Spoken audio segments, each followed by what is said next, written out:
Marlborough people, let's have a look at what we covered on your first class.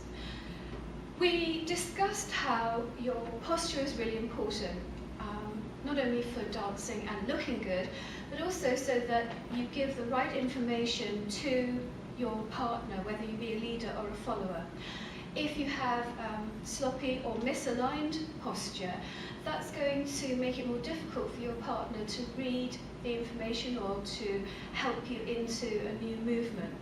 So a nice upright posture, possibly if you're looking at a very traditional way of standing, possibly with a slightly forward leaning body, but only slightly. You don't want to be going for anything that's slightly teetering, where you're over-emphasizing that contact and where you're putting your weight onto your partner and sharing your axis too much.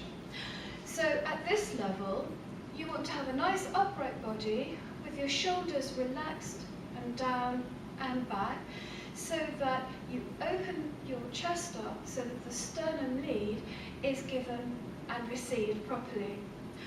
We then spoke about shifting the weight from one side to the other, and we tried a few little games with that as well. So first of all, let's recap what that means. In Tango, you don't use predominantly one or another foot to start with if you're leading. If I wanted to, for instance, go forward on my left foot, that's perfectly acceptable. And in many of the dances you might have encountered before, the moves will be initiated by the leader on the left foot. But in Tango, you can initiate on the right as well, and I use both equally. So to make sure that my partner is aware of which foot I want her or him to be on, I will make sure that I obviously align my weight one side or the other. Obviously you don't want to look like you're swaying in the wind, you literally just want to squish the weight down, and your partner should be able to read that sign and put their weight down correspondingly. You can do that by marking time. That's one of the methods that some people use. I tend not to use that. I will literally align my weight one side or the other and feel whether my partner has read those signals. So for a follower, when your partner is moving the weight, you want to mirror, unless of course they're doing something a bit sneaky, but we'll discuss that in future weeks. So when you feel, for instance, if the weight was down their left side, you want to follow and put the weight down through your right. And that's just literally aligning yourself slightly one side so that you can use the other foot because that foot is freed of weight. So we talked about simply walking with our partners, and we did this in a practice hold. We did that with a hold where our partner had their hand just under the deltoid, and then we did it with the hand with a partner across our back, so that with her hand high, or his hand high, the other hand would be up across and your hand would reach further around their body. Walking together isn't as easy as it looks, and we try walking in line, as it's called, so that when our partner has moved away from us because our body's coming forward, we step directly into their space. So that each time we move, forward or back, or joy of joys to the side, our partner's with us and our feet are pointing at each other. We also discussed how having your partner in front, quite often you think as a total beginner that you're going to tread on their toes. That's only possible if you, for some strange reason, put your foot forward but leave your body back. Remember, it's your sternum that's giving the information, and you're leading with your whole body. So unless your partner stays completely still, their feet will be receding as you're approaching, and therefore you'll never stay on their feet.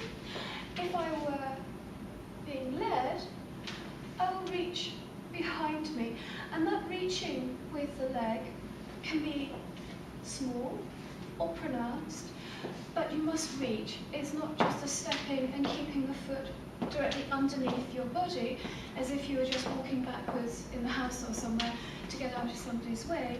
You want to literally be pulling yourself by your feet backwards and backwards. Another area that we spoke about was the gathering of the feet. So that simply means that if I was stepping forward with my right foot, my left foot would come as near as possible to it without me changing my weight. And then I would step. So if I go side on, I step, brush, step, brush, step, brush, step, brush, hold back, brush, back, brush, back, brush, back, brush. Why you don't put your weight onto the foot until it's actually leading and taking the step is because it will send your partner to change their weight because they think that you've got a weight change. And we played around with that a little bit, and we also played with changing weight because we wanted to. So let me just have a quick going over of that. What we used was a little box step with a change of weight. We stepped back, gathered, side, gathered, and then we purposefully changed weight with our partner. We stepped forward, gather, side, gather, and changed weight again. So that's back, side, change weight, forward, gather, side, change weight. So it's only a little square. So let me do that also as a follow-up.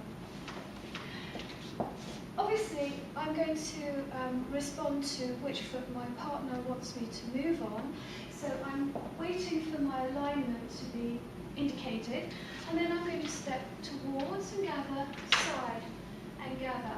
And then I'll feel the change of weight, so I'll actually change weight with my partner.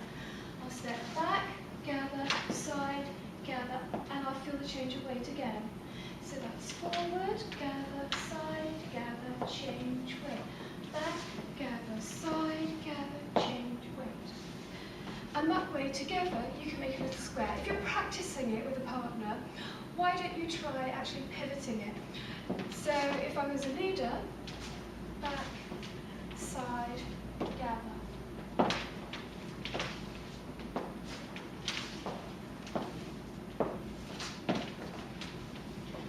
But obviously don't do that too much in case you get giddy.